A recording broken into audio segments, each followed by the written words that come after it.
remaja asal Luragung Tonggo kapanggih maot di Walungan. Hiji remaja umur 15 tahun asal desa Luragung Tonggo, kecamatan Luragung kapanggih geus teu bernyawa di sakuriling jembatan Awi Walungan Citamiang. Kamis 24 bulan 4 2025 berang, korban kapanggih keluarga saenggeus aya usaha nyusul. Saenggeus keluargana hariwang lantaran korban teu uih-uih ti indit ka sawah jam 6.30 isuk.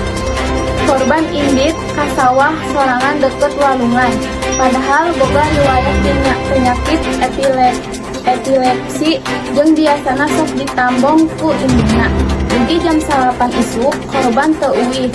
Kula warga neangan tapi teu panggih.